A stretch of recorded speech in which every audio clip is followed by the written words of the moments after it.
Taxation in Bangladesh BBA BBS second year এবং third ইয়ারের আর্থিক পরিসম্পদ হতে আয় ধারা ৬২ থেকে ৬৫ ক্লাস নাম্বার 1। আমরা আজকের ক্লাসে দুইটা অঙ্কের সমাধান করব। সকল নিয়মকানুন আমি যদি অঙ্কের মধ্যে বুঝিয়ে দিই তাহলে ভালো বুঝবেন। তো বেসিকটা প্রথমে আলোচনা করব।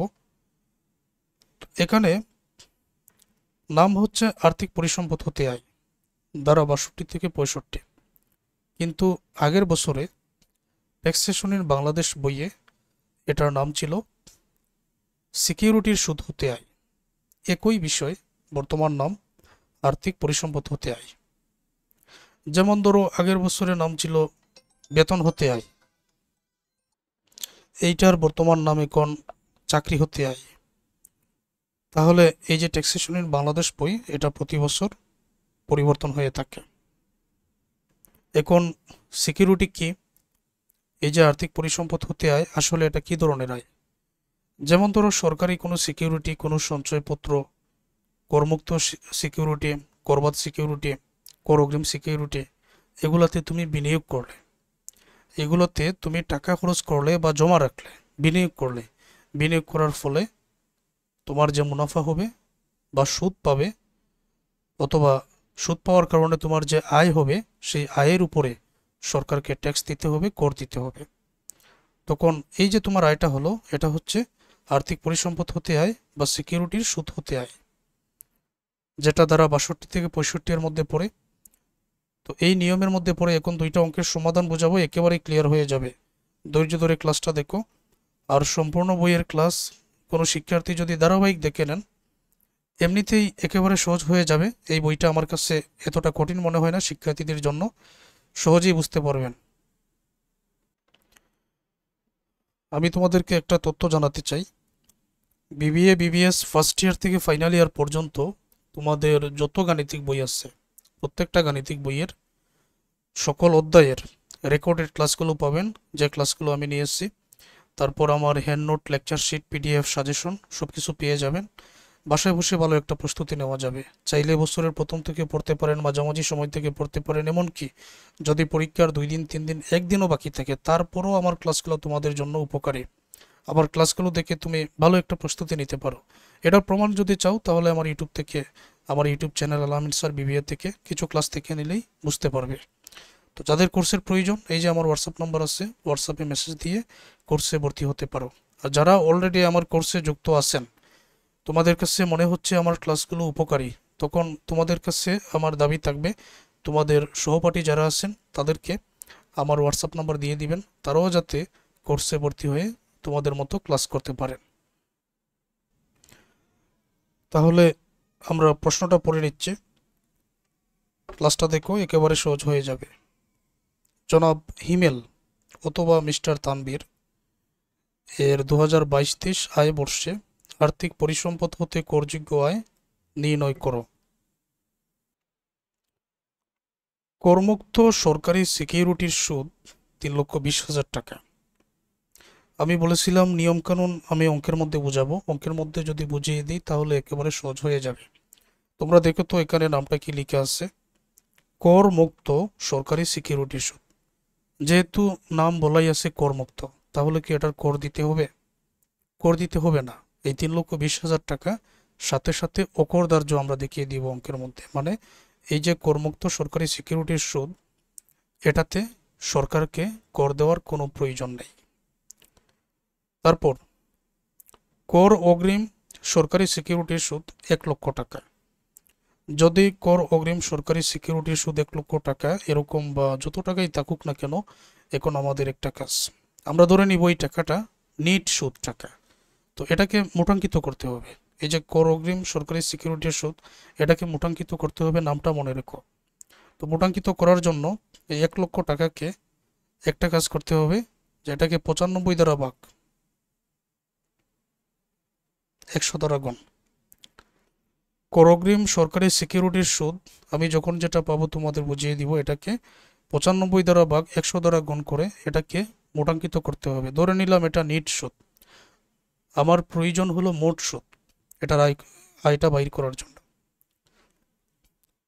10% অনুমোদিত বাণিজ্যিক সিকিউরিটির সুদ 50,000 টাকা। তো এটা যেহেতু অনুমোদিত, এটা আয়ের মধ্যে অন্তর্ভুক্ত হবে। জিরো কুপন বন্ডের সুদ 24,000 টাকা। জিরো কুপন বন্ডের সুদ 24,000 টাকা, যেটা এটার উপরে সরকারকে ট্যাক্স দিতে হবে না, এটার সাথে সাথে অকরদার্য দেখিয়ে দিব। তারপর কর অগ্রিম সরকারি সিকিউরিটির সুদ আদায়ের জন্য ব্যাংক 7,000 টাকা চার্জ করেছে। কর অগ্রিম মানে এই যে ক নম্বর, কর অগ্রিম সরকারি সিকিউরিটির সুদ 1 লক্ষ টাকা আছে, এটা মোটাঙ্কিত করে যে টাকাটা হবে ওই টাকাটা আদায়ের জন্য ব্যাংক 7,000 টাকা চার্জ করেছে। এই যে ব্যাংক 7,000 টাকা চার্জ করেছে, টাকাটা কার যাবে? এই করদাতার যাবে না, তখন সরকার অনুমোদন দিয়েছে যেহেতু টাকাটা আদায়ের জন্য তোমার 7,000 টাকা এখানে ব্যয় হয়েছে, ব্যাংক চার্জ করেছে, তখন তুমি তোমার মোট আয় থেকে অথবা কর অগ্রিম সরকারি সিকিউরিটি টাকার আয় থেকে 7,000 টাকা তুমি মাইনাস করতে পারো।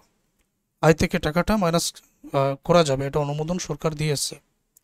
এখন পর্যন্ত আমি যে আলোচনা করলাম, এই আলোচনার উপরে আমি তোমাদেরকে কিছু প্রশ্ন করছি, এটার উত্তরটা তোমরা চিন্তা করো। 1 নম্বর প্রশ্ন, যে এগুলোর মধ্যে কোনগুলো অকরদার্য আমাকে বলো তো, যেই আয়ের উপরে কর দিতে হবে না। 1 নম্বরে উত্তর হচ্ছে করমুক্ত সরকারি সিকিউরিটি সুদ, এটা অকরদার্য, এটার উপরে আয় দিতে হবে না। আর কি আছে? আরেকটা আছে, জিরো কুপন বন্ডের সুদ 24,000 টাকা, এটার উপরে সরকারকে ট্যাক্স দিতে হবে না। ওকে, তারপর এখানে এমন একটা আছে যেটাকে মোটাঙ্কিত করার প্রয়োজন, কোনটা? সেটা কর অগ্রিম সরকারি সিকিউরিটির সুদ। এটা আছে এখানে মোটাঙ্কিত করার জন্য বা মোট সুদে রূপান্তর করার জন্য 95 দ্বারা ভাগ 100 দ্বারা গুণ করে টাকাটা আমরা হিসাবের মধ্যে নিয়ে আসব। তারপর এই যে কর অগ্রিম সরকারি সিকিউরিটির সুদ টাকা আদায়ের জন্য ব্যাংক 7,000 টাকা চার্জ করেছে, এটা আমরা মোট আয় থেকে মাইনাস করে দিব। তাহলে আমি প্রথমে এটা লিখতেছি, করমুক্ত সরকারি সিকিউরিটির সুদ 3,20,000 টাকা। আচ্ছা, আয় বর্ষ ছিল 2022-23। তারপর করবর্ষ এই 23 থেকে শুরু, করবর্ষ হয়ে 23-24। আর্থিক পরিসম্পদ হতে আয় দ্বারা 62 থেকে 65। টেবিল নিয়ে আলোচনা করতেছি না, এটা তোমাদের জানাই আছে। শর্ত হলো আমার ক্লাস ধারাবাহিক দেখতে হবে, একেবারে চাকরি হতে আয় থেকে দেখা শুরু করবেন, তারপর এই পর্যন্ত আসবেন। শুরুতে করমুক্ত সরকারি সিকিউরিটির সুদ 3,20,000 টাকা ছিল, তবে এটা অকরদার্য, এই টাকার উপরে সরকারকে ট্যাক্স দিতে হবে না। তাহলে 3,20,000 টাকা এখানেই মাইনাস, এখানেই মাইনাস, তখন আয়ের মধ্যে, মোট আয়ের মধ্যে 0 টাকা। পরে আছে কর অগ্রিম সরকারি সিকিউরিটির সুদ 1 লক্ষ টাকা, কিন্তু এটাকে তো মোটাঙ্কিত করতে হবে। অতএব এই কর অগ্রিম সরকারি সিকিউরিটির সুদ 1 লক্ষ টাকাকে 95 দ্বারা ভাগ 100 দ্বারা গুণ, তখন 1,05,263 টাকা হবে। এটা নিয়ে একটা তথ্য আছে, ওই টাকাটা আদায়ের জন্য 7,000 টাকা ব্যাংক চার্জ করেছে, সরকার তোমাকে অনুমোদন দিয়েছে যেই টাকাটা বাদ দিয়ে দাও। এই যে ব্যাংক চার্জ 7,000 টাকা এখানে মাইনাস করে 1,05,263 থেকে 7,000 মাইনাস করে 98,263, তখন ওই করদাতার মোট আয়ের মধ্যে অন্তর্ভুক্ত করতে হবে। তারপরে 10% অনুমোদিত বাণিজ্যিক সিকিউরিটির সুদ 50,000 টাকা, অবশ্যই এটা অনুমোদিত, এই জন্য এটা আয়ের মধ্যে অন্তর্ভুক্ত হয়ে গেল। জিরো কুপন বন্ডের সুদ 24,000 টাকা, তো আমি এখানে লিখলাম জিরো কুপন বন্ডের সুদ 24,000 টাকা, কিন্তু তোমরা জানো যে জিরো কুপন বন্ডের সুদ এটার সাথে সাথে অকরদার্য, এটার উপরে সরকারকে কোনো ট্যাক্স কর দেওয়ার প্রয়োজন নেই, তখন এটার সাথে সাথে এখানে মাইনাস বা অকরদার্য, তখন এখানে 0 টাকা। অবশেষে দেখবেন যে তথ্য যাই দেওয়া থাকুক, ওই ব্যক্তিকে এই যে এই টাকাগুলোর উপরে ট্যাক্স বা কর দিতে হবে। 98,263 প্লাস 50,000 যোগ করলে 1,48,263, ওই টাকার উপরে ওই ব্যক্তিকে কর দিতে হবে, ঠিক আছে? তখন এই করযোগ্য আয় এটা। এখন আরেকটা তথ্য আমার বোঝানোর বাকি, এটা না হয় আমি পরের অঙ্কের মধ্যে বোঝাই, ভালো হবে। আমি যাচ্ছি এখন আরেকটা অঙ্কের মধ্যে। নিম্নলিখিত তথ্যাবলী থেকে মিস্টার সাগরের 2022-23 আয়বর্ষে আর্থিক পরিসম্পদ হতে প্রাপ্ত আয় নির্ণয় করো। 10% করমুক্ত সরকারি সিকিউরিটি 80,000 টাকা। আচ্ছা, 10% করমুক্ত সরকারি সিকিউরিটি বলা আছে, এখানে কিন্তু সিকিউরিটির সুদ বলা নেই। যদি এরকম সুদ বলা থাকতো তখন ভিন্ন কথা, এটা কিন্তু সুদ বলা নেই। কি বলা আছে? 10% করমুক্ত সরকারি সিকিউরিটি 80,000 টাকা। তার মানে ওই যে করদাতা মিস্টার সাগর, উনি এই সরকারি সিকিউরিটিতে 80,000 টাকা বিনিয়োগ করেছেন। এটা সিকিউরিটির মূল্য 80,000 টাকা। 80,000 টাকা বিনিয়োগ করার কারণে 80,000-এর উপরে 10% উনি সুদ পাবেন। অতএব এটা যেহেতু সুদ নয়, এটা হলো সিকিউরিটির মূল্য বা বিনিয়োগের পরিমাণ, এটা যেহেতু সুদ নয়, আমার কিন্তু সুদের টাকাটার প্রয়োজন। কিভাবে? যে সিকিউরিটি থেকে যে পরিমাণ সুদ আসলো, এটা তো ওনার জন্য আয়। এই আয়ের টাকাটা হিসাব করতে হবে। যদি করযোগ্য আয় হয়ে থাকে, আয়ের টাকা হিসাব করে ওই টাকার উপরে ট্যাক্স বা কর দিতে হবে। এখন আমি প্রথম কাজ, যে 10% করমুক্ত সরকারি সিকিউরিটির সুদ আমি বাইর করব। আমি অঙ্কের মধ্যে এইভাবে বাইর করব যে 80,000 টাকা আছে, 80,000 গুণ এখানে আছে 10%, তাহলে টাকা হবে 8,000 টাকা। আমার কিন্তু সুদের টাকাটার প্রয়োজন, সিকিউরিটির টাকার প্রয়োজন নেই। তাহলে 10% করমুক্ত সরকারি সিকিউরিটি আমি 8,000 টাকা সিকিউরিটির সুদ 8,000 টাকাই কিন্তু হিসাবে অন্তর্ভুক্ত করব। করবাদ সরকারি সিকিউরিটির সুদ 5,000 টাকা। এখানে কিন্তু সিকিউরিটি বলা নেই, সুদ বলা আছে। এই বিষয়টা একেবারে খুবই কেয়ারফুল থাকতে হবে। আচ্ছা, এর আগে তোমাদেরকে আমি বলেছিলাম আগের অঙ্কটার মধ্যে যে এই যে কর অগ্রিম সরকারি সিকিউরিটির সুদ 95 দ্বারা ভাগ 100 দ্বারা গুণ।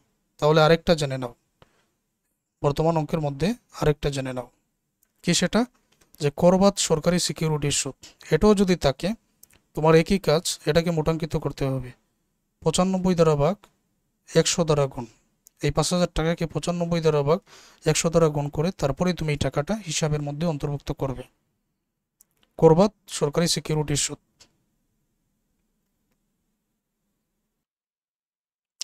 তারপর 10% বাণিজ্যিক সিকিউরিটি, একটু সতর্ক থাকতে হবে। 10% বাণিজ্যিক সিকিউরিটির মূল্য 2,50,000। তাহলে এটা কি 10% বাণিজ্যিক সিকিউরিটির সুদ, নাকি সিকিউরিটির মূল্য বা বিনিয়োগের পরিমাণ? এখন সুদটা বাইর করার জন্য যদি আমি এটার সুদটা বাইর করতে চাই, কত টাকা হবে? 2,50,000 গুণ 10%, কত বের হবে? 25,000 টাকা। তখন আমি 10% বাণিজ্যিক সিকিউরিটির সুদ 25,000 টাকাই শুধুমাত্র হিসাবের মধ্যে অন্তর্ভুক্ত করব। সিকিউরিটির টাকাটা আমার আর দেখার কোনো প্রয়োজন নেই। সঞ্চয়পত্রের সুদ 9,000 টাকা আছে। তখন তুমি আরেকটা তথ্য জেনে নাও, এই যে সঞ্চয়পত্রের সুদ, এটাকে মোটাঙ্কিত করতে হবে। তো কি কাজ? যে আগেরগুলো ছিল 95 দ্বারা ভাগ 100 দ্বারা গুণ, তবে সঞ্চয়পত্রের সুদ এটাকে 90 দ্বারা ভাগ 100 দ্বারা গুণ করতে হবে। এই তিনটা কি মনে থাকবে না? শুধুমাত্র সঞ্চয়পত্রের সুদ 90 দ্বারা ভাগ 100 দ্বারা গুণ, তবে কর অগ্রিম সরকারি সিকিউরিটির সুদ অথবা করবাদ সরকারি সিকিউরিটির সুদ 95 দ্বারা ভাগ 100 দ্বারা গুণ। তথ্যটা কি মনে থাকবে না? অবশ্যই মনে থাকবে। তারপরে এই 9,000-কে 90 দ্বারা ভাগ 100 দ্বারা গুণ করে আনবো। আর জিরো কুপন বন্ডের সুদ, টাকা এমনিতে 20,000 আছে, এটা তো আর আয়ের মধ্যে অন্তর্ভুক্ত হয় না। আগের অঙ্কের মধ্যেই তোমরা জানলে এটা আয়ের মধ্যে অন্তর্ভুক্ত হয় না, এটার সাথে সাথে অকরদার্য দেখাতে হবে।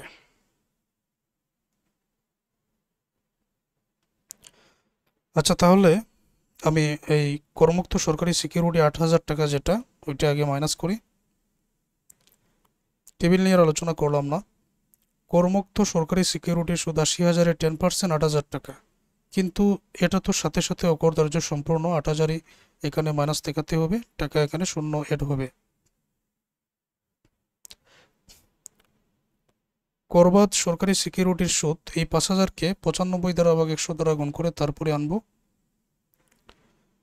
করবাদ সরকারি সিকিউরিটির সুদ 5,000-কে 95 দ্বারা ভাগ 100 দ্বারা গুণ, 5,263 টাকা আয়ের মধ্যে অন্তর্ভুক্ত হয়ে যাবে।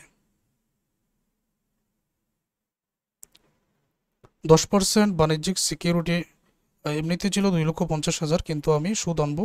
10% বাণিজ্যিক সিকিউরিটির সুদ 2,50,000-এর 10% 25,000 টাকা নিয়ে আসবো। তো এটা অনুমোদিত বাণিজ্যিক সিকিউরিটির সুদ 2,50,000-এর 10% 25,000 টাকা। পরে সঞ্চয়পত্রের সুদ আছে 9,000 টাকা, তো এটাকে 90 দ্বারা ভাগ 100 দ্বারা গুণ করে মোটাঙ্কিত করব। জিরো কুপন বন্ডের সুদ আছে 20,000 টাকা। সঞ্চয়পত্রের সুদ 9,000কে 90 দ্বারা ভাগ 100 দ্বারা গুণ 10,000 টাকা এর মধ্যে অন্তর্ভুক্ত হবে। আর জিরো কুপন বন্ডের সুদ 20,000 টাকা আছে, তবে এটা সম্পূর্ণই অকরদার্য। এটার সাথে সাথে এখানে অকরদার্য দেখাবো, এটা টাকা আনার প্রয়োজন নেই, তখন এখানে 0 টাকা। এই যে তিনটা আয়ের টাকা যোগ হয়ে যাবে 40,263 টাকা, তখন এটাই হচ্ছে আর্থিক পরিসম্পদ হতে আয়। আর টিকা এই জায়গায় করবাদ সরকারি সিকিউরিটি সুদকে নিট সুদ মনে করে মোটাঙ্কিত করা হয়েছে, অর্থাৎ 95 দ্বারা বা 100 দ্বারা গুণ করে তারপরে এখানে আনা হয়েছে। এটা গেল পার্ট বি এর জন্য। এই অধ্যায় থেকে আমি আরও ইম্পর্ট্যান্ট কিছু অঙ্কের সমাধান পরের ক্লাসগুলোতে নিয়ে আসছি। তোমরা ওই ক্লাসগুলো ধারাবাহিক দেখে নাও, ধারাবাহিক দেখলেই বুঝতে পারবে। একটু ধৈর্য ধরে শুধু আমার ক্লাস দেখবেন, এখানে তোমার কোনো সময় নষ্ট হচ্ছে না, কোনো অতিরিক্ত কথা বলতেছি না, তুমি ভালোভাবে বাসায় বসে প্রস্তুতি নিতে পারতেছ। ধন্যবাদ সবাইকে এই ক্লাস দেখার জন্য।